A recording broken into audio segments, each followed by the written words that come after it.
Fiċ-Ċentru Interattiv tax-Xjenza l-Esplora ġimni dil-programm edukattiv għas-sena skolastika 2025-2026 programm meqjus aktar rikk u varjat minn qatt qabel.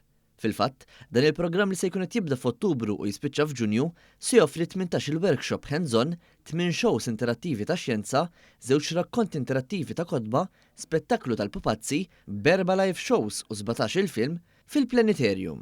Fost l-avvenimenti speċjali se tittella t-tieni edizzjoni tal-Fabbrika STEAM ta' Santa Claus, it-tielet edizzjoni tal-Fiera tal-Karrieri, kurżi tajjim u tours storiċi tal-bini li darba kien sptar navali. Matul it-tnedija, ġie rimarkat kif permezz ta' dan il-programm se ssir tranzizzjoni minn STEM għal STEAM, fejn issa l-arti se tkun qed tingħaqad max-xjenza, it-teknoloġija, l-inġinerija u l-matematika.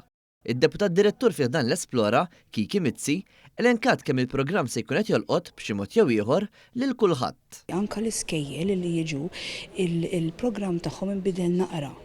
Qabel kienu l-iskejjel jiġu jesperjenzaw attività waħda biss.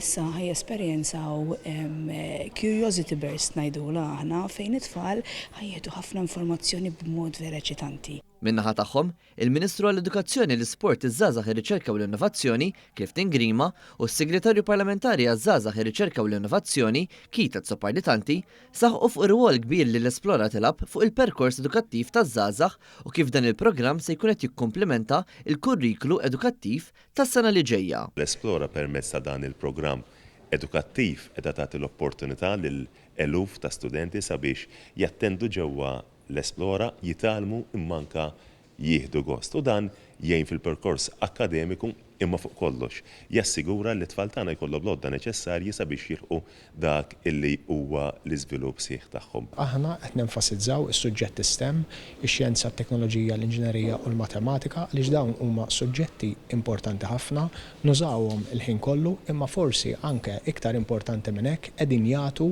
karrieri, qegħdin jagħtu impjiegi ta' kwalità għolja lit-tfal u żgħażagħ tagħna. Id-direttriċi tal-Esplora, Marjan Kawki, sostniet kif minħabba d-domanda issa ċ-ċentru se jkun qed jiftaħ il-ġimgħa kollha. Fej qabel konna niftu 6 ijiem, issa ħaniftu it-nhar ta' tnejn ukoll fil-ħinijiet ta' ftuħ tagħna u wieħed mhux biss jista' jżur ix-shows kollha li jixtieq, il-films kollha li jixtieq, l-eżebiti kollha li jixtieq. Bi prezz wieħed se jkun hemm skeda ġdida ta' prezzijiet, imma qabel fejn kont tħallas pereżempju apparti għall Planetarium jew apparti jew tista' tara show wieħed biss, issa le, tista' tara kemm tixtieq int shows fil-ħin kollu li tkun hawn matul l-Esplora. L-Esplora se jibda jiftaħ kull nhar ta' tnejn mid-29 ta' Settembru li ġej.